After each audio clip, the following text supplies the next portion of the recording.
connosco no painel temos 5 pessoas, eu vou apresentar as 5 para ficar também a Rita já apresentada, e se ela nos conseguir se juntar-se a nós, depois também já sabem quem ela é. Vou começar por ordem alfabética, começo mas também porque é o meu chefe, portanto devo-lhe também aqui uma apresentação em primeiro lugar, com a desculpa de ser por ordem alfabética, que é o Daniel Rosário. Ele é o coordenador da equipa de assessoria de imprensa e de comunicação da representação da Comissão Europeia em Portugal, está cá desde setembro, e antes disso foi porta-voz em Bruxelas, na Comissão Europeia em Bruxelas, mas também é jornalista de formação, tal como eu também, e de profissão. Ele foi jornalista durante algum tempo, em meios como a Renascença, o Expresso, e também, por exemplo, no serviço PT da BBC, portanto também tem uma experiência internacional.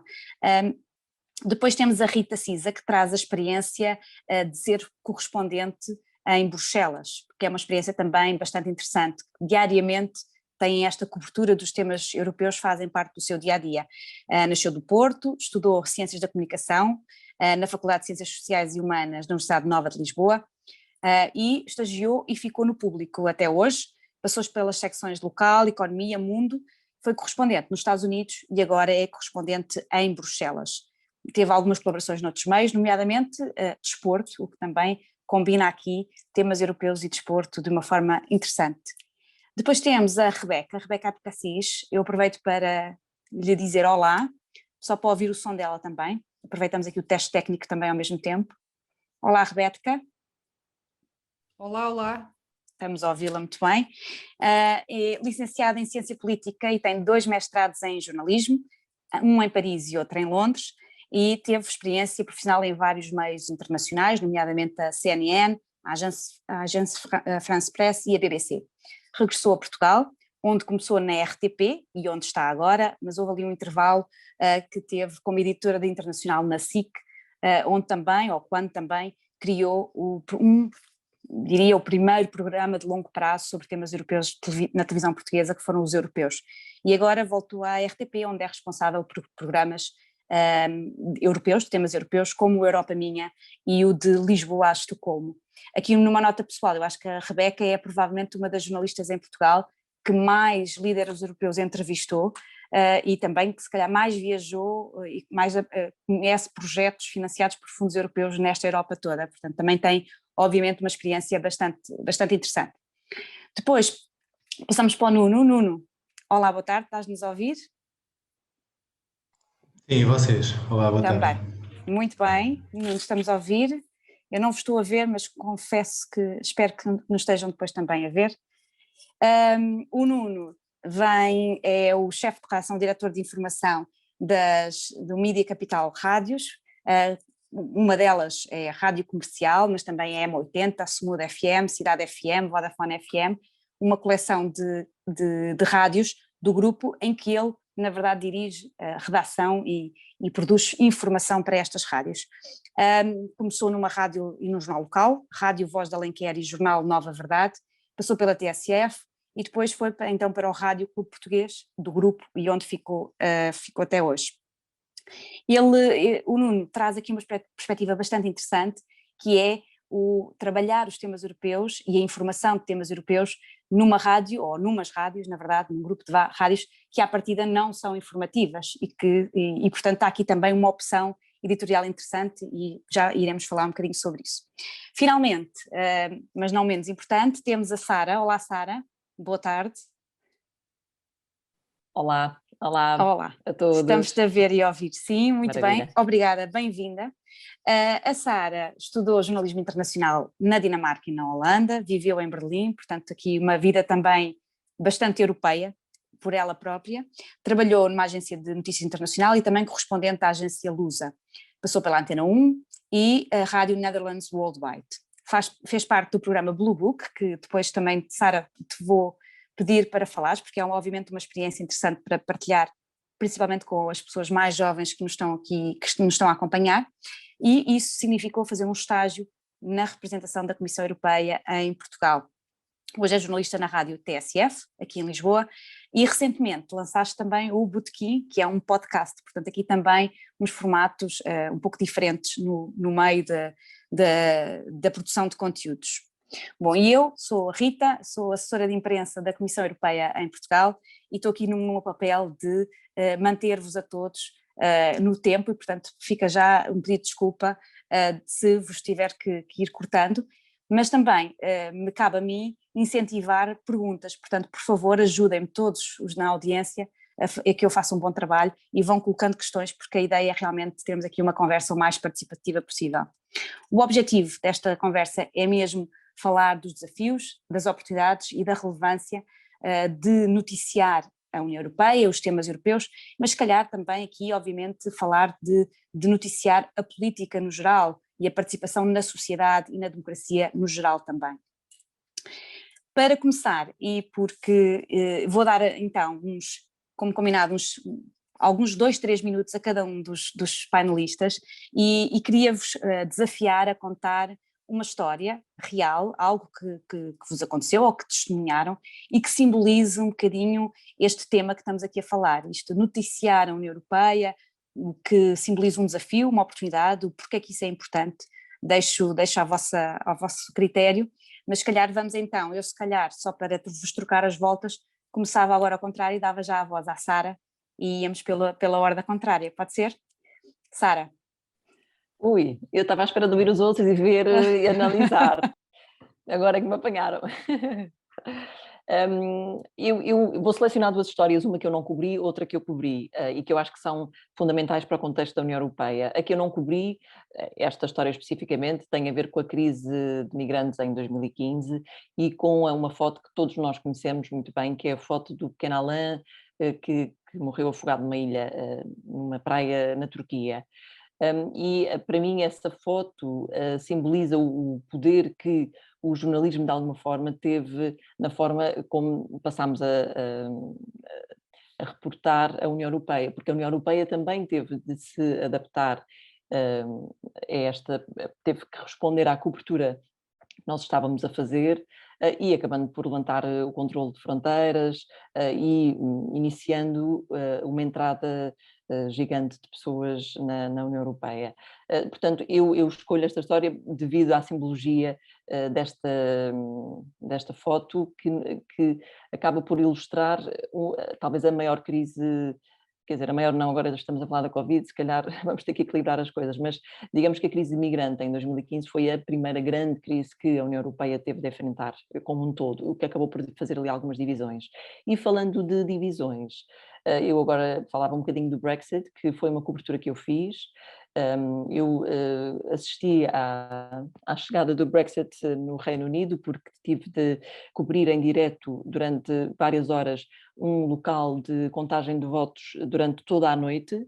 Portanto, a minha principal tarefa era manter aquele direto a funcionar para que quem quisesse à volta do mundo pudesse consultar a contagem de votos do Brexit naquele ponto, que era uma cidade onde era a cidade mais pró-Brexit do Reino Unido, ou assim, pelo menos os dados indicavam, e eu sabia que ali o Brexit ia passar, mas a verdade é que eu nunca pensei que ele realmente fosse depois acontecer. Portanto, é outra história que, enfim, por mais coberturas que façamos, vai haver sempre um ângulo novo, vai haver sempre alguma coisa nova para contar sobre esta história que se calhar ainda não terminou mesmo. Portanto, ficava com estes 2 temas. Nuno, queres continuar? Olá. Então, eu fiz aqui, estive a tentar puxar pela cabeça e fazer aqui um bocadinho a ligação do estilo de rádios que nós temos, neste caso a Média Capital Rádios, que são rádios que não são, como tu disseste, não são rádios de informação, não ocupamos esse espaço. E a ginástica que, de alguma forma, fazemos para conseguirmos mostrar as coisas que estão, de facto, a acontecer e que têm importância e como é que depois as desenhamos para o público que nos ouve e que não vem necessariamente à nossa procura pela informação. Portanto, é um todo e depois, dentro desse pacote, entre aspas, existe a parte da informação. E eu dou aqui um exemplo que é muito simples, e que tem a ver com uma ação da Comissão Europeia e que me deu também um gosto tremendo de fazer, que é o Summer Camp, que por causa da pandemia não tem acontecido e que é uma coisa que, à partida, tu sabes que tem um impacto para os jovens que vão lá estar. Portanto, não sei se todos conhecem o Summer Camp, mas a Rita depois pode explicar melhor com mais tempo, porque eu tenho pouco, onde os jovens que lá estão e que vêm de vários pontos do país e também de fora de Portugal, têm encontros com algumas figuras com relevância, quer para Portugal, quer para a União Europeia. E, portanto, eu queria fazer a cobertura daquilo. Mas se eu fosse atrás do Ar News, eu ia ser ultrapassado rapidamente por uma Renascença, uma TSF, uma Antena 1, um Observador. E, portanto, eu queria mostrar outro lado do Summer Camp, porque interessava-me apanhar também o público mais novo para as nossas rádios. E, portanto, o que é que optámos por fazer? E foi uma experiência muito gira, que foi fazer uma cobertura de um evento da Comissão Europeia com vários convidados, fazer essa cobertura como se fosse um festival, que é aquilo que o nosso público de alguma forma estaria habituado. E então fizemos uma cobertura para tentar apanhar aquele público que as rádios de informação não apanhavam, com vídeos do dia, acompanhados do dia, a mostrar exatamente o que é que se passava ali ao longo do dia, para além de dar news. E depois, a partir desse Summer Camp, fomos fazer uma coisa que também me deu muito gozo e orgulho fazer, que foi sentar frente a frente personalidades que iam desde o Carlos Moedas, à Mónica Ferro, à Patrícia Gaspar, ao ministro Tiago Brandão Rodrigues, frente a jovens que lá estavam, e perceber o fosso entre a forma como uns vivem ou viveram a Europa e outros estão a viver a Europa, porque eu acho que existe um fosso gigante entre a forma como os nossos pais vivem, nós vivemos e os nossos filhos vão viver a Europa. E sentámos frente a frente, fizemos duelos, a debater ideias, e deu origem a vídeos muito, muito interessantes, que depois, por sua vez, deu origem a uma espécie de documentário que se chama A Europa Aqui Tão Longe, que é uma espécie de documentário que mostra esse fosso existente entre gerações. Portanto, foi uma forma de eu conseguir falar a linguagem que falo diariamente nas nossas rádios e transportar essa Europa que à partida é pesada, é burocrata, transportá-la para os nossos ouvintes através de uma forma simples. E, portanto, esse é basicamente o meu exemplo, que deu muito gozo e que ainda hoje consegue estar atual, apesar de ter 2 anos esse trabalho. Sim, esperemos que em agosto voltemos a ter novas oportunidades de novos duelos de fartos de palha. A Rita parece-me que ainda não chegou. Rebeca, quer continuar? Olá. Com as suas histórias, bem-vinda. Estão-me a ouvir bem ou não? Sim.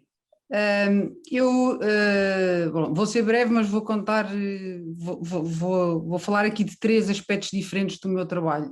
A história talvez mais impressionante que eu vivi nos últimos anos foi o atentado de Estrasburgo em 2018. Eu tinha levado uma grande equipa a Estrasburgo para fazermos muitas reportagens e diretos, etc., uma cobertura grande, exaustiva, e tinha dito à equipa, porque a maioria não conhecia Estrasburgo, e disse: temos que ir ao mercado de Natal, é obrigatório, fecha às 8. Portanto, despachem-se, e então fui com o João Adelino Faria e o Tiago Passos, repórter de imagem, fomos os primeiros a sair, os outros ainda estavam no Parlamento, e chegámos à porta do mercado exatamente às 19h50, que foi quando o atentado começou. E começámos a ouvir tiros, e o João Adelino Faria chamou-me, que eu já estava do outro lado da ponte, e tivemos que fugir. Eu fui em direção ao terrorista e eles foram para trás, com a polícia completamente desaustinada, sem saber o que fazer. Essa foi assim a experiência mais, penso, mais interessante. Eu acho que vou dizer que é interessante, porque depois tivemos que o que é que vamos fazer agora?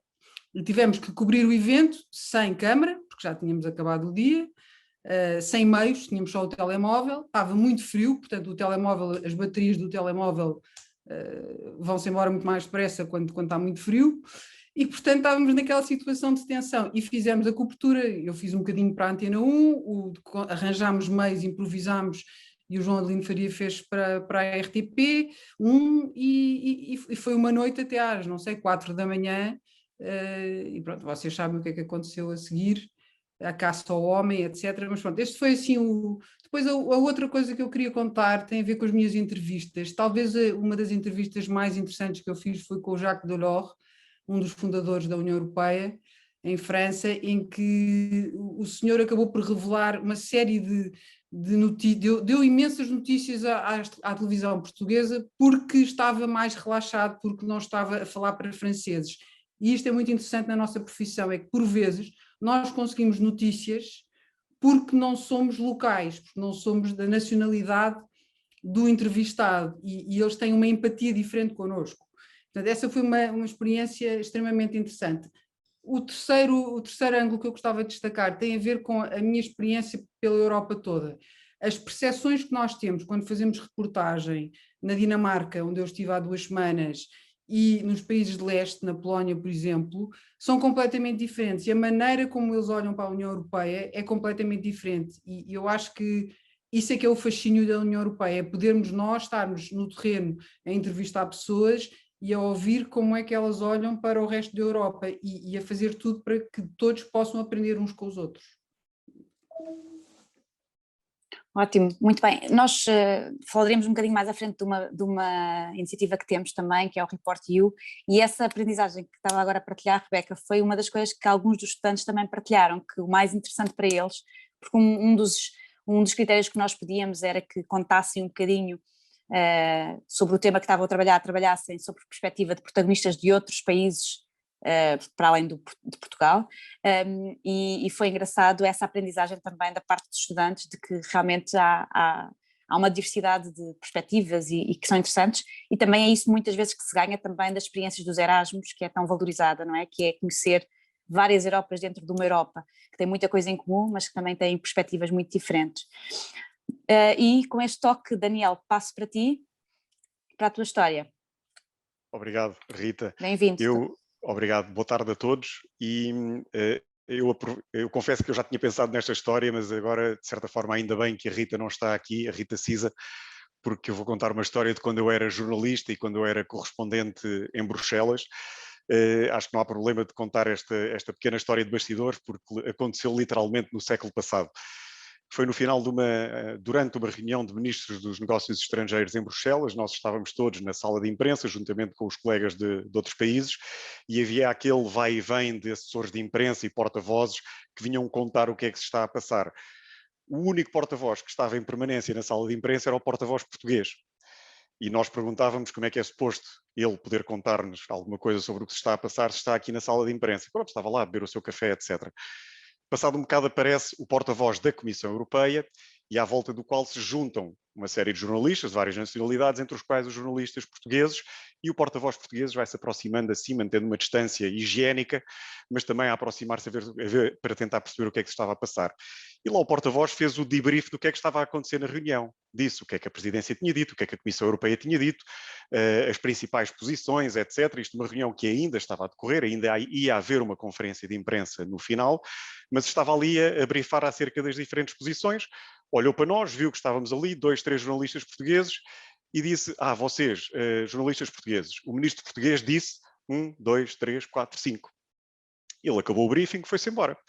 E nós sabíamos, aquilo era um briefing em background, nem sequer em off the record, portanto nada daquilo podia ser utilizado diretamente, era para ajudar-nos a formar uma noção do que estava a acontecer na sala. Assim que ele se vai embora, aproxima-se o tal porta-voz português, e assim num estilo muito português, falando, quem é aquele tipo? E lá lhe explicámos quem é que era aquele tipo e o que é que ele estava a fazer. Eu estou a contar esta história não é para dizer mal de ninguém, nem de nenhum país, nem de nenhuma administração, mas é para dar um exemplo que tem a ver com uma questão que para mim é muito importante, que é o acesso à informação, sobretudo para jornalistas como vocês e futuros jornalistas, e a facilidade de acesso à informação ao nível europeu, que muitas vezes é muito mais fácil e está muito mais disponível do que aquilo que nós pensamos, seja através da Comissão Europeia aqui em Bruxelas, seja através do serviço de porta-voz da Comissão, aqui em Lisboa, aliás, seja através do serviço de porta-voz da Comissão Europeia em Bruxelas. Pouco importa se são jornalistas portugueses ou alemães, pouco importa se são jornalistas do Financial Times ou do Diário do Minho, são todos tratados da mesma maneira, com o mesmo respeito, com a mesma diligência. Por isso eu aproveito só esta história para fazer este apelo e encorajar, não hesitem, façam o vosso trabalho, falem com quem têm que falar, mas nunca hesitem em bater à porta das instituições europeias, porque há lá uma máquina equipada, preparada e disponível e muito interessada em ouvir e também em falar convosco. Muito bem, afinal, uma das coisas que eu retiro também das vossas histórias, e uma das coisas que nós tentamos passar todos os dias, era um bocadinho também, pegando naquilo que o Nuno, mas também que vocês partilharam, é que na verdade a Europa não tem que ser uma coisa só de economia, não tem que ser uma coisa que às vezes era tratada até quase como no internacional, não é? Porque ainda quase que não fazia parte de nós. E na verdade que é uma coisa que tem a ver com tudo, tem a ver com desde... e as conversas dos fardos de palha mostravam isso, às vezes era a forma dos vários saltos que nós demos, de educação, de saúde, de acesso, de tudo isso, e que também tem a ver com quando nós estamos a falar de migrações, tem a ver muito com esta nossa forma de ser, o que é que nós queremos ser como europeus também, mas ainda há essa imagem de que a Europa é aquela máquina pesada, longínqua e robótica, e muitas vezes nestas iniciativas que nós temos, nomeadamente com o Summer Camp, com a Hackathon, com o Report You, muitas das pessoas que vêm, eles dizem, pois afinal até são pessoas que trabalham na comissão, não é? E que não são só burocratas que não sabem o que se passa. E é engraçado que mesmo dos próprios jornalistas nós às vezes temos essas surpresas, não é? E por muito que haja todo este esforço de comunicação, e como o Daniel acabou de dizer, basta ir ao site, há um press corner que tem todos os comunicados, todos os recursos audiovisuais, e muitas vezes às vezes nos dizem que não é, que é difícil navegar ou que é difícil chegar a essa informação. Eu se calhar lançava-vos essa pergunta a todos um bocadinho, voltando mais ou menos à mesma ordem, para dar fogo, como é que nós criamos esta ponte melhor feita, não é, entre os jornalistas, entre os cidadãos, não é, e também toda a informação e tudo aquilo que se vai passando à volta da União Europeia, dos temas europeus, e aí, por exemplo, pode ser através obviamente de exemplos concretos, como os projetos, mas indo um bocadinho mais longe, como é que há esta ligação quase pessoal de que a Europa faz parte de nós todos os dias e que não, porque às vezes basta dizer Europa e as pessoas até se retraem um bocadinho de querer cobrir. Porquê isso? E fugindo obviamente só, não sendo só aquelas questões mais de conflito, não é? A Europa decide aqui, nós decidimos por ali, mas indo realmente à parte mais essencial, que é como é que nós podemos participar neste debate e nesta construção juntos. Sara, tu como jornalista numa rádio de informação, como é que tu, o que é que tu sentes que as pessoas, como é que as pessoas se ligam a esta Europa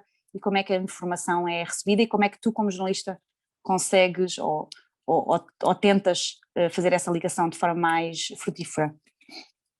Bom, a nível de acesso de informação, sim, eu devo admitir que se calhar ao início, quando nós entramos no tema Europa, é um bocado intenso, porque há muita informação, mas por outro lado há também muita informação em muitas línguas e eu acho que isso é maravilhoso, é talvez uma das coisas mais bem conseguidas da comunicação da União Europeia, é o facto de terem press releases em absolutamente todas as línguas. Isso não tem em todas, tem em 5 ou 6, o que é, acho que já é uma grande vantagem.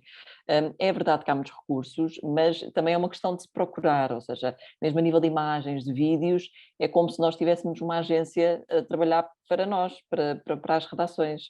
Isto não acontece, se calhar, tanto numa redação em Portugal como a TSF, mas em relações internacionais, por onde eu já passei, por exemplo, na agência de notícias que era em vídeo, era uma fonte fundamental, ainda que o tema principal, a Europa e as instituições europeias não fosse o tema principal. No caso da TSF, nós temos um correspondente em Bruxelas, que é a ponte principal, fundamental para a nossa cobertura de temas europeus. O João Francisco Guerreiro é o nosso correspondente e, portanto, quando o João Francisco Guerreiro liga, é para seguir, ou seja, ele já está há tanto tempo a fazer cobertura em Bruxelas que ele sabe perfeitamente o que é que é notícia, o que é que não é, o que é que vale, o que é importante para Portugal, o que é importante no contexto europeu.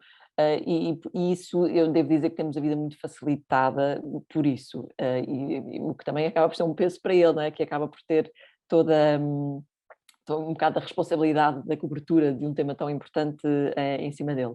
Depois, no dia a dia, em termos de tentar passar a Europa para as pessoas, eu diria que nem sempre é fácil. Portanto, as tais histórias pequeninas, que é uma coisa que o João Francisco Guerreiro não tem tanto tempo para fazer, portanto, histórias se calhar mais do dia a dia, uma história mais humana ou algo assim, isso tem que ser mais do nosso lado.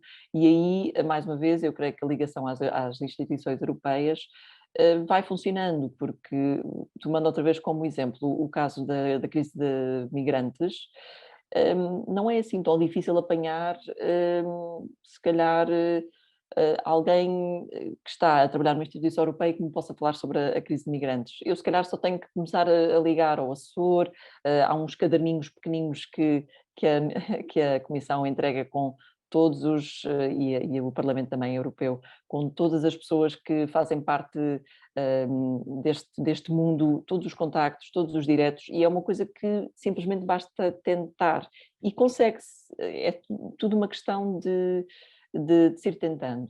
Mas voltando às pequenas histórias e também para concluir, as pequenas histórias, eu acho que, pelo menos para mim, o que eu tento sempre é falar com não portugueses, portanto tentar passar uma visão da Europa através de uma pessoa que não seja portuguesa, porque nós já sabemos o que é que nós pensamos, é difícil, já está um bocadinho batido, já sabemos o que é que o português de esquerda ou o português de direita, como é que encara a Europa. E se olharmos para outras visões, para pessoas que não são portuguesas mas vivem em Portugal, eu creio que é uma boa maneira de avançar. E pegando nisso, sem querer, Rebeca, se calhar passava para si e perguntava-se, a Rebeca, ou seja, cobre a temas europeus já há muito tempo e dedica-se, não é? Eu até lhe perguntava, e estamos aqui a falar para uma audiência de jornalistas, mas essencialmente também de jovens jornalistas e de estudantes, porque é que se dedica a este tema? Por que não ir fazer outro tema? Qual é para si a relevância e a mais-valia para si também, como jornalista e como pessoa, de poder dedicar tanto tempo a tratar temas europeus? Eu acho que há duas razões. A primeira é pessoal, tem a ver com as minhas origens. Eu tenho o privilégio de ser meia dinamarquesa, um quarto francesa, um quarto portuguesa, mas vivi toda a vida em Portugal e digo com muito orgulho que sou 100% portuguesa no estrangeiro. Mas a verdade é que não sou. E, portanto, a minha identidade é francamente europeia. Eu não me sinto, e estou aqui a fazer uma grande confissão pública, não me sinto portuguesa nem dinamarquesa, eu sinto-me europeia. Essa é a minha identidade. Portanto, para mim, como jornalista, e eu quis ser jornalista desde os meus, penso eu, 14, 15 anos, não sabia exatamente em que área, por isso é que experimentei várias, e isso é um dos conselhos que eu deixo aqui, que é preciso experimentar várias áreas antes de chegar, de facto, a uma conclusão, porque não somos bons em tudo, não é? Eu acho que pronto, isso para mim foi também uma facilidade, não é? Olhar para a Europa e pensar, eu se calhar consigo explicar a Europa de uma maneira mais fácil do que uma pessoa que é 100% dinamarquesa ou 100% portuguesa, porque eu tenho as várias vertentes. Depois foi a dificuldade, o grau de dificuldade, porque é muito difícil, ainda hoje é difícil, e ainda hoje é um desafio, explicar o funcionamento das instituições, explicar para que é que serve a União Europeia, para que é que serve a Comissão Europeia, o que é que se passa no Parlamento Europeu, porque é que um eurodeputado é útil, porque é que um comissário europeu é útil, e essas perguntas eu estou sempre a tentar respondê-las, todas as semanas. Tenho uma equipa que vai crescendo e esse é um dos nossos objetivos principais, com a vossa colaboração, evidentemente. Portanto, esse desafio para mim ainda mexe comigo e criar novos conteúdos constantemente, para mim é essencial, sobretudo no mundo de hoje, onde estamos cada vez mais interdependentes. Espero ter respondido à pergunta. Bem, Nuno, sim, Nuno, eu aproveito para te lançar aqui um desafio, se calhar, que é uma das coisas que nós já dizia o ex-presidente da Comissão Europeia, o José Durão Barroso, que muitas vezes a relação que nós como cidadãos temos com a União Europeia é se a coisa é boa, a culpa ou a vantagem foi criada pelas pessoas mais próximas, portanto pelo presidente de junta de freguesia, ou da Câmara, ou o político mais próximo à questão nacional, mas se alguma coisa um bocadinho mais impopular, há ali uma coisa abstrata que é Bruxelas e que serve às vezes para servir como bode expiatório e fica Bruxelas decidiu. E isso muitas vezes, parte também do meu trabalho e do Daniel todos os dias, é muitas vezes vermos ainda na imprensa portuguesa, embora a imprensa portuguesa seja das melhores, passo-vos o elogio também a todos os jornalistas que fazem, mas muitas vezes ainda se cai nesta de Bruxelas decide, Bruxelas proíbe, e nós que estamos aqui, que praticamente todos os jornalistas têm o nosso número de telefone e o nosso e-mail, isso não tem, ficarão agora a ter quem está aqui, não nos confirma, ou nós ou os porta-vozes, e fazem a notícia muitas vezes sem essa confirmação. E houve uma notícia que nós às vezes contamos quase como mito, mas que se tornou um tsunami de notícias, na verdade, em menos de 24 horas, que foi, não sei se recordam, há alguns anos, a questão da proibição da pesca da sardinha, que obviamente depois teve os seus desenvolvimentos, e a sardinha é sempre um tema bastante apaixonante para os portugueses.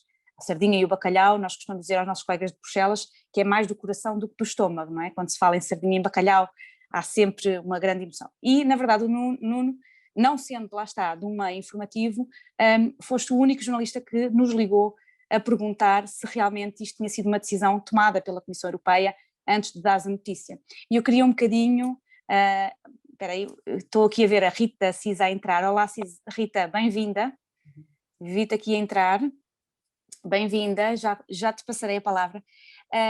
Nuno, não estou a ver aqui a câmara, mas... Muito bem, já te estou a ver, sim senhora, obrigada. Olá Rita. Olá. Já te passarei a palavra, obrigada por teres te juntado a nós.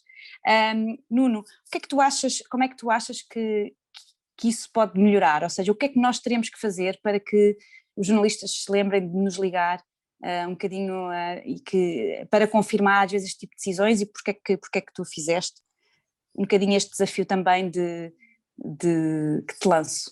Eu não tenho necessariamente uma resposta Para mim essas coisas são óbvias, não é? Eu acho que devia ser óbvio para qualquer jornalista. Quer dizer, se tens um lado da informação, porque é que não vais à procura do outro? Eu acho que isso está na base das regras que nós temos que seguir. Pelo menos a redação onde eu trabalho, e em termos de informação sobre a Europa, não tendo nós correspondente, temos de nos servir de vocês, entre aspas, não é? E eu até digo isto a muita gente. Eu gostava que um dia as instituições portuguesas conseguissem funcionar um bocadinho como vocês funcionam, porque eu mais facilmente consigo falar com o Comissário Europeu do que às vezes consigo chegar a um Secretário de Estado, porque há tanto fato e gravata entre o nosso governo que às vezes é muito complicado chegar lá. E, portanto, eu mais rapidamente, até no caso da Europa, contrariamente ao que o achismo pensa, eu mais facilmente tenho uma resposta vossa e de alguma coisa que esteja acontecendo na Europa do que coisas que se passam cá no nosso governo. Portanto, eu não tenho necessariamente uma resposta para ti, e tu contas sempre essa história, e que eu acho que eu fico assim um bocadinho porque raio, é real, totalmente real. Como é que é possível, tendo em conta ainda por cima, e estamos na semana em que arrancou novamente a pesca da sardinha, felizmente, tendo em conta uma coisa tão óbvia, e era o tema do dia, naquele dia, não havia pandemia, e portanto ainda estávamos a navegar na maionese noutros temas, tendo em conta que era o tema do dia, porque raio é que não se confirma uma notícia que vinha num jornal de negócios, se não me engano, algo assim, na altura. Portanto, eu não tenho uma resposta. Para mim é óbvio, todos aqui que trabalham comigo é óbvio. Nós acedemos diariamente aos briefings, às conferências de imprensa e por aí fora. Recebemos rapidamente a vossa informação. Eu não não coloco as coisas por compartimentos, portanto eu não digo agora vamos falar da Europa, agora vamos falar do desporto, agora vamos falar...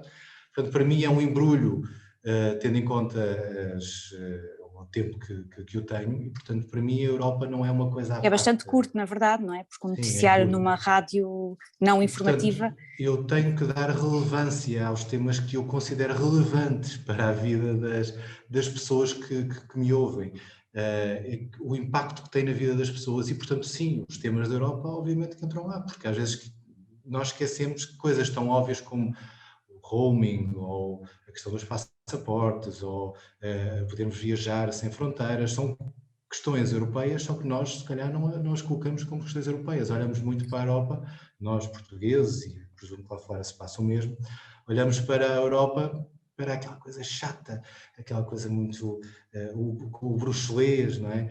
Nós até tivemos aqui um podcast que era o Que Ouves de Bruxelas, e fizemos um episódio dedicado exatamente ao bruxelês, porque, como a Rebeca dizia, às vezes é muito complicado entender a forma como funciona a Europa. Ok, mas a Europa não é só isso. A Europa é todo um manancial de coisas que há espaço em todo o lado. Tudo depende da forma como pegamos nela. Nuno, e viajando diretamente para Bruxelas, e digam-me, eu vou só fazer aqui um ponto logístico, digamos assim, eu vou olhando para o chat, portanto vocês, por favor, coloquem questões, porque senão nós vamos continuando a falar, está bem? Portanto, eu vou falando aqui, vou fazendo questões, mas estou sempre a olhar para o chat caso caia aqui alguma questão. Portanto, fiquem à vontade, mas e viajamos já para Bruxelas, dar as muito boas-vindas à Rita Cisa, que acaba de sair, lá está, de um desses briefings que mencionámos assim, de uma forma bastante rápida há pouco. Rita, bem-vinda. Eu se calhar aqui de uma forma um bocado injusta, porque não ouviste a nossa conversa anterior, mas eu lançava-te desde já os 2 desafios, se quiseres ainda falar-nos da tua história, uma história real que eu acho que simboliza os desafios, mas também a relevância de noticiar a União Europeia, e lançava-te já uma pergunta, que era se tu nos conseguias dizer, até porque estamos numa audiência de jornalistas, mas também de futuros e de estudantes, o que é que seria um dia típico se usar de uma correspondente em Bruxelas? Olá, bem, peço desculpa de não ter chegado a tempo. Isto de sair de um briefing para o outro agora é basicamente fechar uma janela e abrir outra janela, não é? Portanto, isto tem sido a nossa vida há 1 ano e meio, porque as instituições continuam relativamente fechadas para contactos presenciais e, portanto, está tudo a decorrer por plataformas eletrónicas. O dia... Um dia normal é um bocado... os dias aqui podem ser todos muito constantes e todos muito diferentes, mas tem geralmente numa semana habitual em que não haja um acontecimento extraordinário, que também não é extraordinário, mas pronto, em que não haja um Conselho Europeu, porque nessa altura as atenções são muito concentradas para aí. Tem a ver com o acompanhamento do noticiário cotidiano, portanto, como qualquer jornalista faz, não é? Começam a ler jornais logo pela manhã, e depois tem também uma componente de troca com as instituições, porque não sei se o Daniel já falou nisso, não é? Portanto, há o briefing do meio-dia diário da Comissão,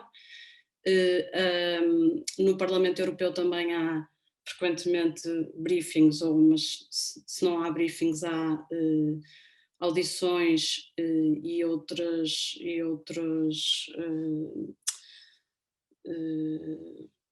bem, enfim, audições ou briefings, na verdade, numa semana normal ou numa semana de plenário, há sessões plenárias que nós podemos acompanhar e, portanto, há essa componente e depois o normal de um trabalho de um jornalista ou de um correspondente, que é estarmos a fazer contactos e estarmos à procura de informação e de notícias ou histórias.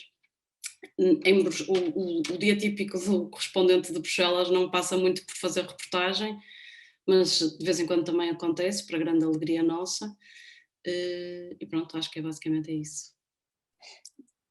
Queres aproveitar para contar alguma história real ou posso-te fazer mais uma pergunta? Mas diz, força. E real. Não, podes fazer mais perguntas, não trouxe nenhuma história. Não, há pouco estávamos a falar que há pouco estávamos a falar um bocadinho às vezes desta dificuldade de ultrapassar a imagem de instituições, não é? Ou seja, o que acontece na instituição que é burocrática, que é pesada se calhar e que está lá longe em Bruxelas, mas depois também o impacto das decisões da União Europeia no dia-a-dia e de como isso pode ou não ser informativo e noticiado pelos jornalistas. Não sei qual é a tua impressão como correspondente, tu obviamente entendes muito bem a parte, vives quase muito próxima dentro das instituições, mas também é o teu trabalho muitas vezes digerir tudo isso para coisas que façam sentido e que mostrem o impacto e que as pessoas queiram ler, não? E neste caso ler porque é o público, ou ouvir, ou ver se fosse outro meio. Sim, uma parte do trabalho é um bocado um trabalho de tradução, não é? Mas isso é o trabalho, quer dizer, também acho que não seja propriamente específico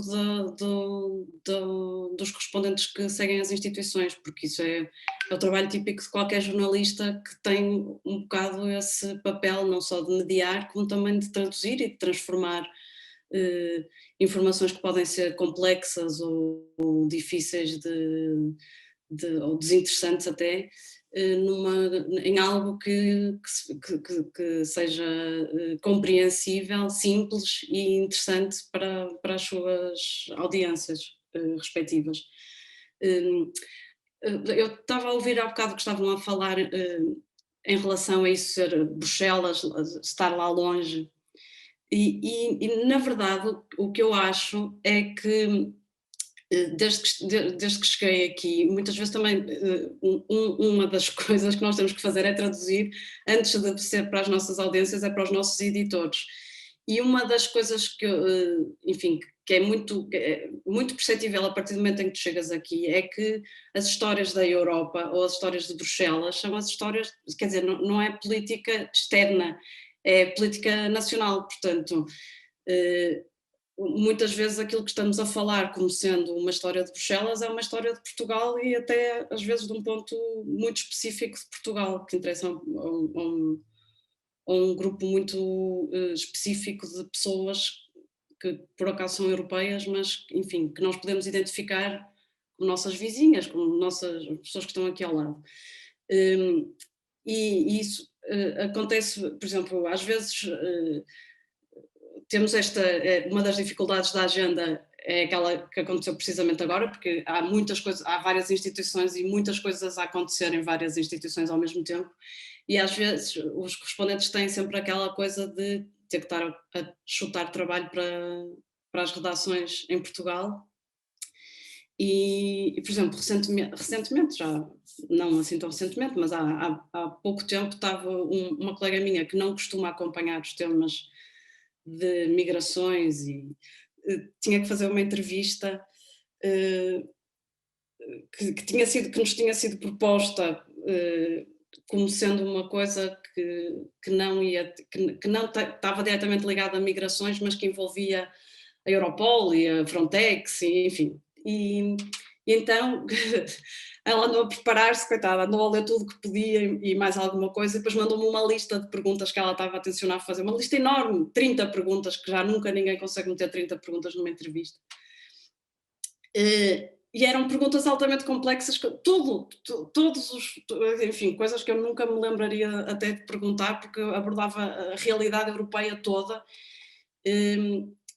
E depois eu disse-lhe, olha, acho as perguntas ótimas, mas se calhar começava por perguntar quais são os efetivos portugueses que vão participar nesta nova e renovada Frontex. E ela disse, pois é verdade, realmente, quer dizer, isto é uma força europeia, e as pessoas esquecem-se que estão lá portugueses metidos, e portanto há sempre essa ligação que muitas vezes é difícil, até para os próprios editores terem essa noção, não é? A dizerem, isto é uma coisa que faz a correspondente. Eu disse, sim, mas isto se calhar fazia mais sentido. Até ser um especialista se calhar do tema, não é?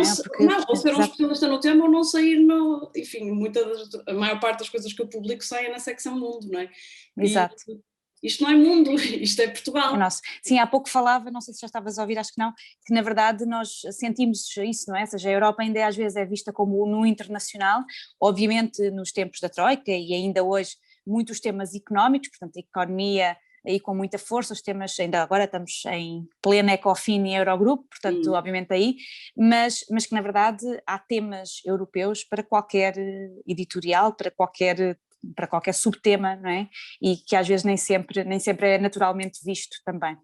Bom, Daniel, passava-te para ti, há pouco falavas que havia uma grande máquina, e a Rita estava a contar agora tudo isto, as conferências, os briefings,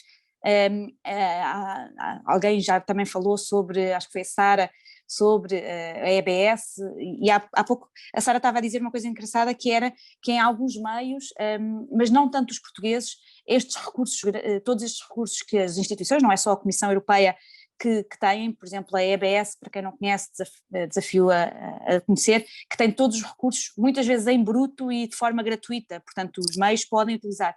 E nós sentimos que nem sempre são utilizados cá em Portugal. A Sara estava a dizer exatamente que noutros meios fora de Portugal eram até mais usados, mas Daniel, porquê que este investimento de uma instituição pública, este investimento todo para dar tantos recursos e tanto acesso, alguém também dizia há pouco, acho que o Nuno, que nós respondíamos bastante rápido, que se fôssemos e que temos essa preocupação, porquê este investimento tão grande nesta relação com os jornalistas? Bom, em primeiro lugar, acho que a questão da dimensão, do ser grande ou pequeno, é tudo uma questão de perspectiva. E se calhar visto naquilo que é o orçamento da Comissão e geral e o orçamento dedicado mesmo às questões da comunicação, o orçamento para as relações com a imprensa é capaz de ser uma gota no oceano, mas é uma gota muito importante.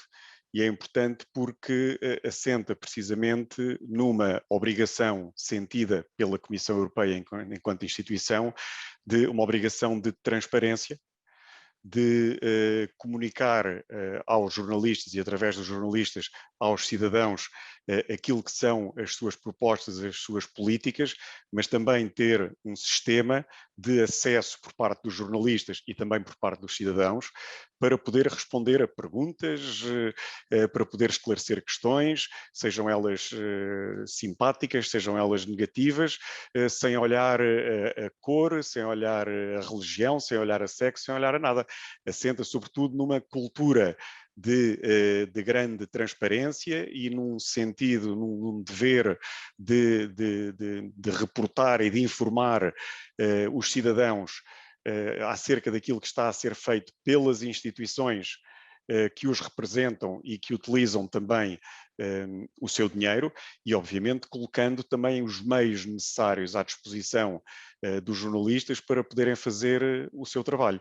Obviamente, e a Rita está mais bem colocada do que eu para falar sobre isso, se olharmos para Bruxelas como o epicentro de toda esta operação, há uma sala de imprensa onde há o tal briefing diário da Comissão Europeia, que eu penso que neste momento é provavelmente a única instituição no mundo a fazer isso, não sei se na Casa Branca foram plenamente retomados com o novo presidente, mas é a única entidade pública do mundo em que qualquer jornalista que esteja acreditado pode apresentar-se naquele briefing, colocar a questão que lhe passar pela cabeça e ela tem que ser obrigatoriamente respondida.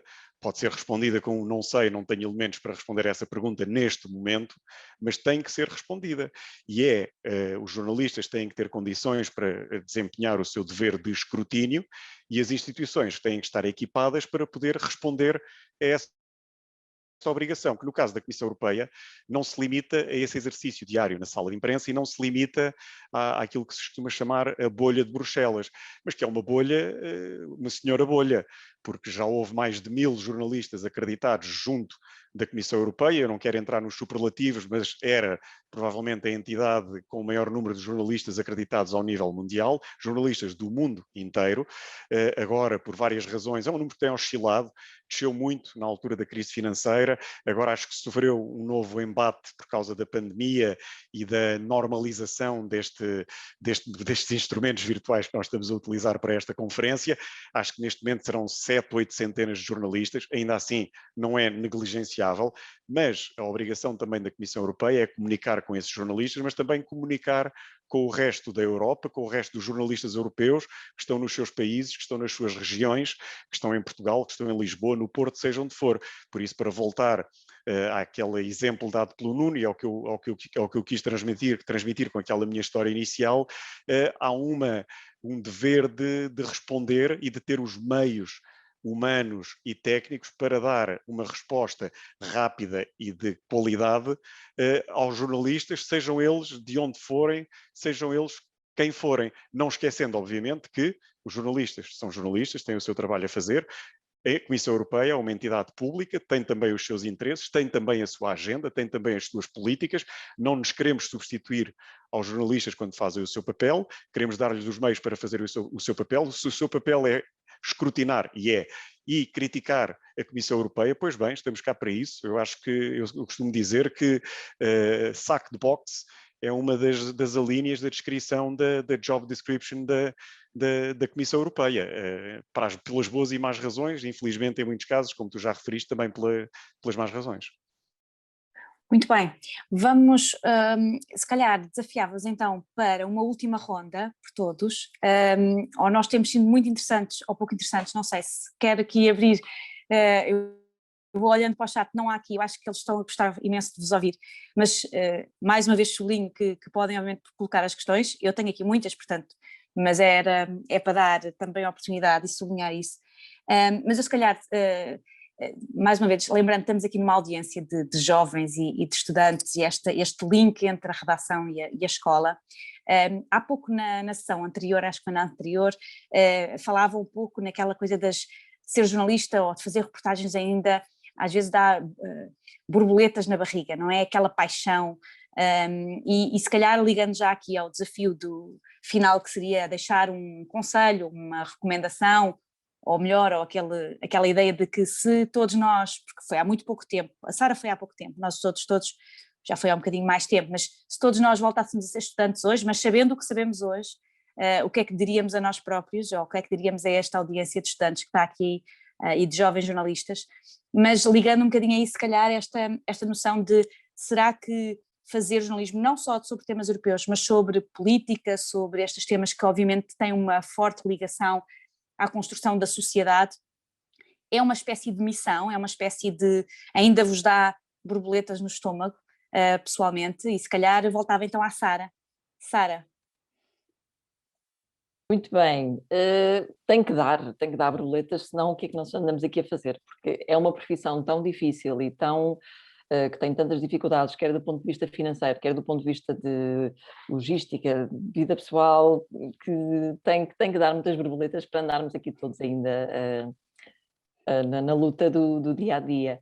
Em relação aos conselhos, eu penso muitas vezes na minha licenciatura e o quão pouco fiz, portanto o que eu senti foi que eu andei ali 4 anos um bocadinho a ver a vida passar, e se eu pudesse voltar para trás, na licenciatura eu teria feito muito mais coisas, e quando digo mais coisas refiro-me a tentar estágios em redações, a arranjar recursos complementares à faculdade, porque a faculdade... enfim, lança-nos algumas coisas, mas é preciso que uma pessoa esteja interessada e vá trabalhando, e vá procurando, e vá entrando em contacto com o mundo real, até para perceber se é este o caminho, se é isto que querem, porque o que eu não sei, não foi assim, já foi há algum tempo, esta coisa do não foi há um bocadinho de tempo, portanto eu terminei a minha licenciatura em 2008, e depois fiz o mestrado. Já no mestrado, claramente fui com outra pujança, foi o tal mestrado internacional em que eu tinha acesso a pessoas de todo o mundo e não deixei escapar essa oportunidade de fazer o chamado networking, e então aí sim, durante o meu mestrado estagiei em redações, andava sempre metida em tudo e mais alguma coisa, e a diferença é gigante. Portanto, eu sinto que aprendi muito mais durante o mestrado do que aprendi durante a licenciatura, e isso deveu-se sobretudo não aos conteúdos, não apenas aos conteúdos, mas ao trabalho que eu fui fazendo ali à margem, e acho que isso é essencial. Não deixem para quando começarem a trabalhar, porque quando começarem a trabalhar depois há o problema de não têm experiência, portanto não há nenhuma redação, a não ser que se consigam um estágio numa redação que eventualmente venha a contratar, não há nenhuma redação que pegue uma pessoa sem experiência, porque as redações estão muito pequenas, sem tempo e sem a possibilidade de formar pessoas ali como deviam ser formadas. É um bocadinho, olha, é o desenrasca, vais vendo e vais aprendendo, e por isso trazer algumas coisas é até uma proteção para si próprio. Portanto, quando for mesmo valer, vamos dizer assim, a pessoa já está apetrechada com outros instrumentos e há uma armadura que é preciso também para as redações, que são sítios às vezes um bocadinho hostis. Obrigada, Sara. Rita, como correspondente, achas que é uma experiência que sugeres, que recomendas aos jovens jornalistas e aos outros jornalistas que também ainda podem ser correspondentes? Ainda achas que sentes um bocadinho estas borboletas de missão, ou achas que qualquer jornalista, independentemente do tema, e qual seria o teu conselho para ti própria como estudante ou para aqueles que nos estão a ouvir agora? Bem, a mim própria como estudante já foi há tanto tempo que eu acho que, enfim, os conselhos agora tinham que ser: compra um computador, qualquer coisa assim, na altura ainda não tinha. Sim, e acho que ligando as duas coisas, a experiência de correspondente é um bocado, acho que pode ser experimentada ainda a um nível universitário, como uma experiência de intercâmbio, uma experiência de Erasmus, ou enfim, pode ser na Europa, pode ser noutros sítios, mas isso, olhando para trás, é uma das coisas que eu diria a mim própria: não desperdices essa oportunidade. Enfim, uma confissão um bocado horrível é que eu quando concorri a Erasmus, concorri para ir para Barcelona, a vaga fechou nesse ano, e então em alternativa colocaram-me em Louvain-la-Neuve, e eu disse: não, o que é Bélgica, nem pensar, e não vim, e pronto, e, enfim, 30 anos depois aqui estou eu, e enfim, não é assim tão mau. Mas, portanto, essa seria um dos conselhos que eu deixaria, se tiverem oportunidade de saírem do vosso território e enfim, ser correspondente não precisa de ser necessariamente no estrangeiro, não é? Mas era muito bom para a comunicação social portuguesa se houvesse muito mais correspondentes espalhados pelo país. Esse seria um dos conselhos. Outro conselho seria o de aproveitarem ao máximo a abertura que têm nas universidades para olhar para outras disciplinas que não sejam necessariamente aquelas que julgam que sejam as óbvias da licenciatura.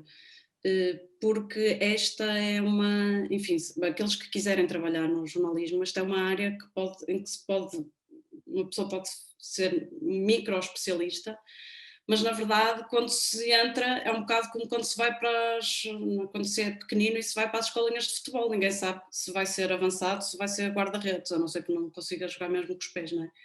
Mas, portanto, acho que ter essa abertura, ou pelo menos essa abertura de espírito, não é? Não dizer: não, eu só vou trabalhar se for para a cultura, ou se for para a televisão, ou se for para rádio, porque não gosto de escrever, ou não percebo nada de economia, ou, enfim, acho que esse não seria uma boa abordagem inicial, sobretudo para vencer essa barreira inicial da entrada na profissão.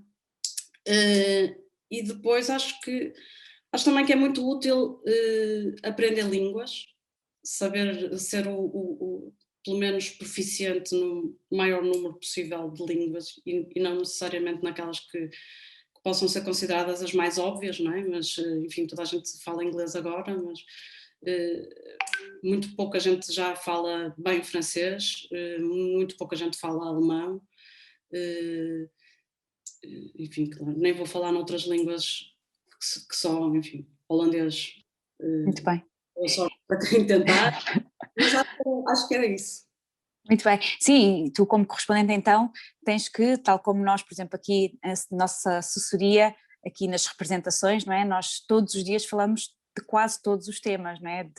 Temos que ser assim, portanto tu também como correspondente provavelmente passa-te um bocadinho por tudo. Obviamente tens o apoio depois das redações, como nós temos dos nossos serviços, mas também tens que perceber um bocadinho de tudo, não é? Desde economia até filosofia, às vezes quase, não é? Até Essa política.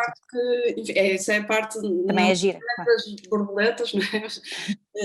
Acho que sim, acho que essa mudança, não é? Que eu incentivo na carreira de qualquer jornalista, porque por mais especialista que seja num tema, chega uma altura em que já está um bocado farto, não é? E portanto mudar é sempre bom, ou pelo menos olhar para coisas diferentes e que sejam um desafio, estimulantes, etc. E isso, pronto, para quem está nesta situação, não é, de correspondente é um bocado um canivete suíço, não é, vira para lados diferentes todos os dias. Muito bem. Rebeca, passo para si. Estas borboletas ainda existem, e que conselhos deixa à jovem Rebeca ou aos jovens que nos estão a ouvir? Eu acho que em relação às borboletas, esta profissão de jornalista, se nós não sentimos borboletas quando vamos fazer uma reportagem ou uma entrevista, é porque ou não estamos suficientemente interessados no tema, ou não somos suficientemente sérios, porque tem que sempre haver um bocadinho de borboletas e temos que sempre pensar que vamos descobrir qualquer coisa, aprender qualquer coisa, e é assim que eu olho para tudo o que eu faço, não é? Eu quero aprender com os outros. Em relação aos conselhos, o primeiro é fazer perguntas, não é? Porque se querem ser jornalistas é preciso fazer perguntas, mesmo se a pergunta é estúpida, é preciso fazê-la, porque estamos aqui pessoas com um painel muito diverso, com experiências muito ricas, e portanto é preciso fazer perguntas, e é através dessas perguntas que o próprio estudante também vai descobrir o que é que quer da vida, porque se calhar eu vou dar uma resposta que, afinal, jornalismo de televisão não me interessa nada. E, portanto, é aproveitar os momentos para fazer perguntas concretas sobre o que é que eu quero do futuro. Eu acho que é por aí. Obviamente, aprender línguas, obviamente, fazer estágios. Eu comecei a fazer estágios no 11º ano e considero-me uma privilegiada porque estive no Liceu Francês, onde já estava com um ambiente muito internacional, mas decidi, em vez de ir passar 2 meses de férias, trabalhei, todos os verões fiz estágios, todos os verões fiz 1 ou 2 estágios, ou seja, acabei a minha licenciatura, a minha primeira licenciatura, acabei, já tinha 6 estágios na gaveta. Portanto, quando voltei para Portugal, é óbvio que não foi fácil arranjar emprego, porque eu tive 17 entrevistas e só 2 empresas de comunicação social é que me telefonaram a propor qualquer coisa. Portanto, e isto já foi há 30 anos. Mas, por isso, quer dizer, é preciso experimentar, é preciso fazer perguntas, é preciso tentar. Nós estamos aqui exatamente para isso.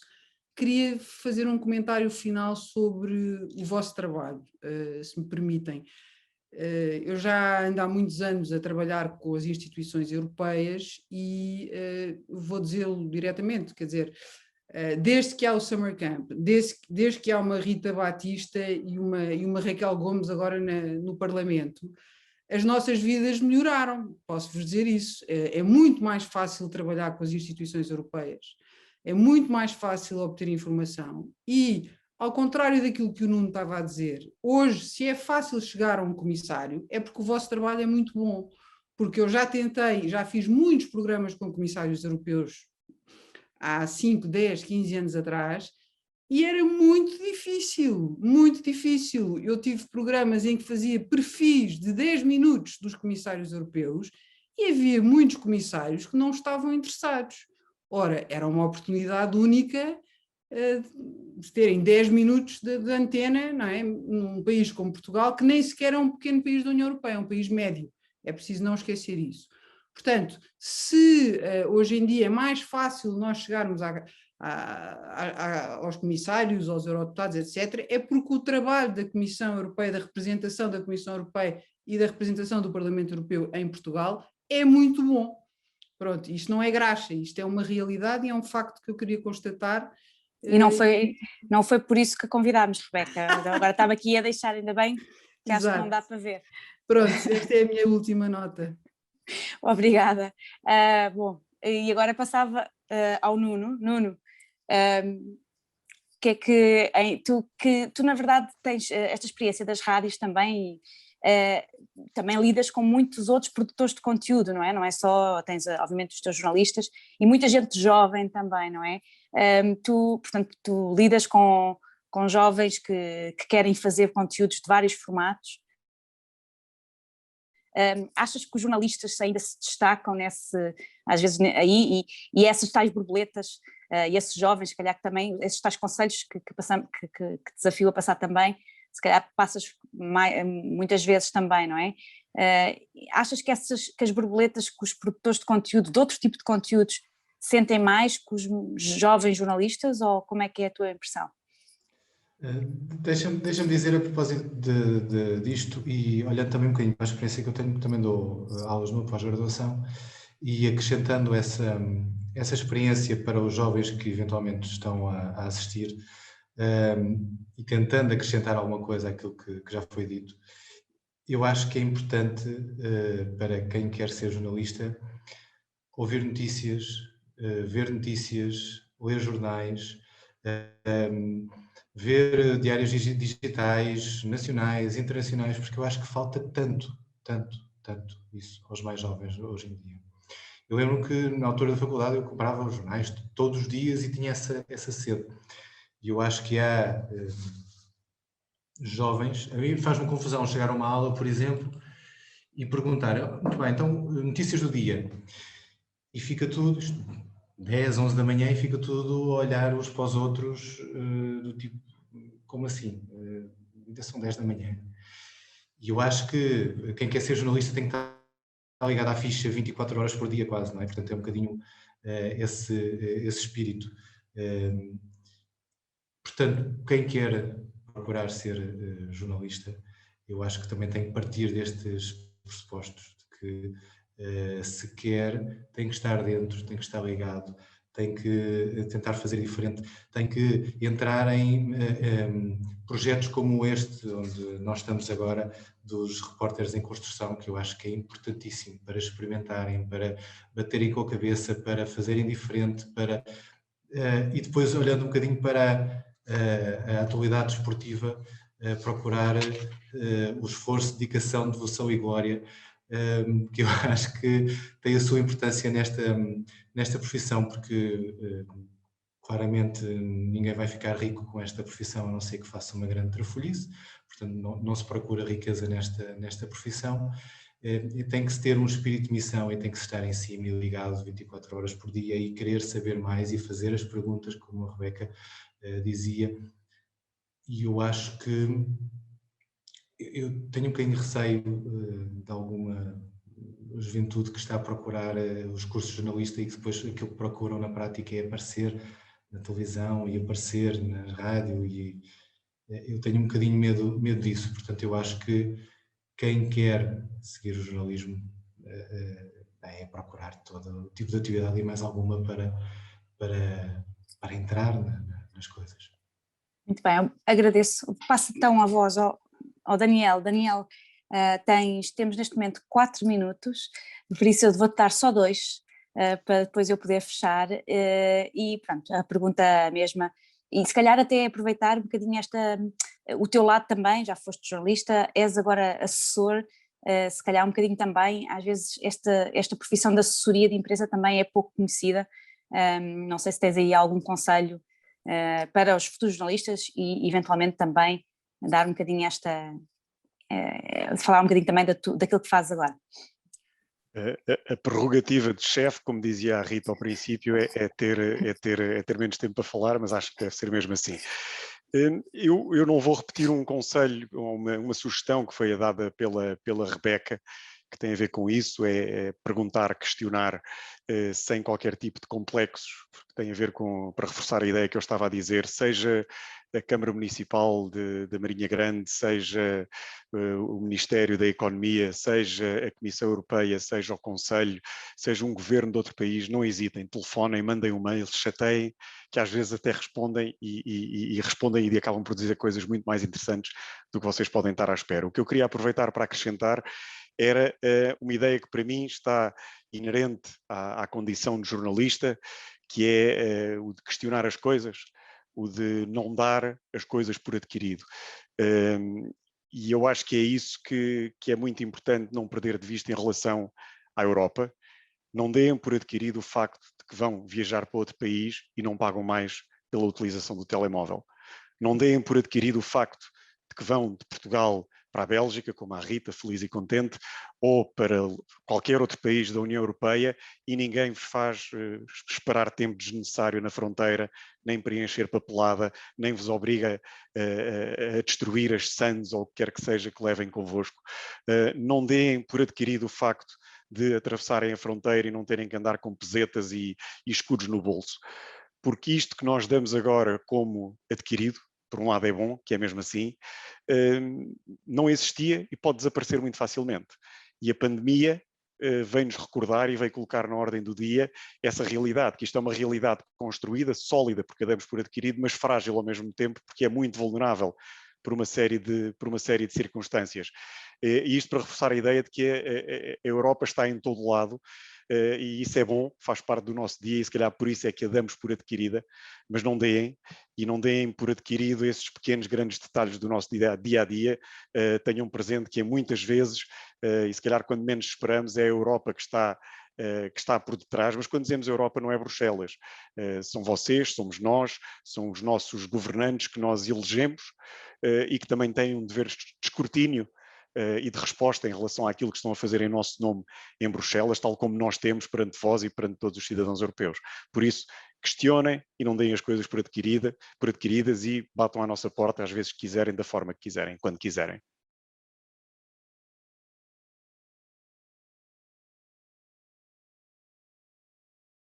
Tens o micro desligado, Rita.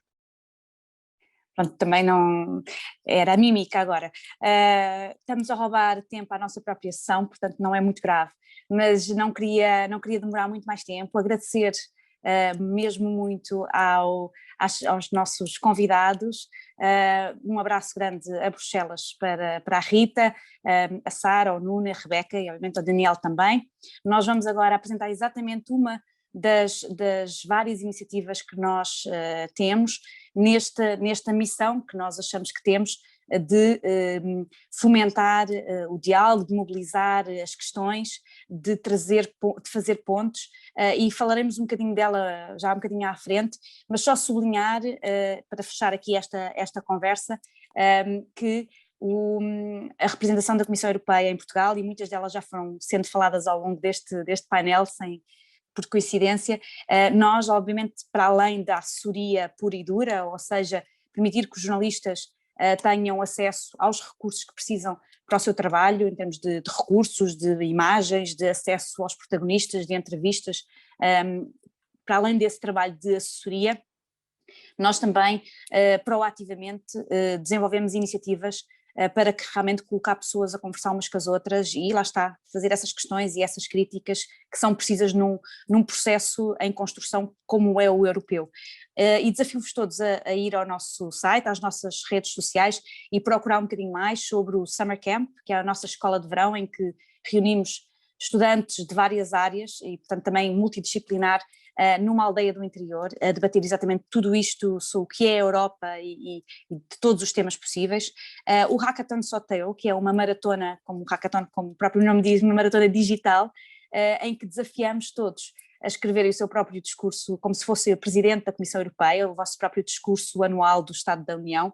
E temos também o Prémio de Jornalismo Fernando Sousa, que já vai em várias edições e a próxima será em princípio lançada no final deste ano, em que temos 3 categorias para premiar peças de qualidade, de excelência sobre temas europeus, peças jornalísticas, na categoria de nacional, regional, que é obviamente muito importante também esta ligação de proximidade da imprensa regional e dos estudantes. Portanto, aliás, a peça de estudante do ano passado foi da Mariana, que esteve aqui, acho que ontem, também como oradora, e portanto é um prémio que também vos desafiamos a tomar atenção e a participar. Sobre o Report You vamos falar já de seguida também, mas queria então fechar aqui com, mais uma vez sublinhando, agradecer à Rita, à Rebeca, ao Nuno, à Sara e ao Daniel. O Daniel vai continuar connosco, obviamente quem quiser continuar também é muito bem-vindo, mas um grande abraço virtual. Isto é muito estranho, estes eventos virtuais, embora já estejamos habituados, para o bem e para o mal, mas fica aqui um abraço e um agradecimento. Obrigada a todos vocês e obrigada a quem esteve a acompanhar esta conversa.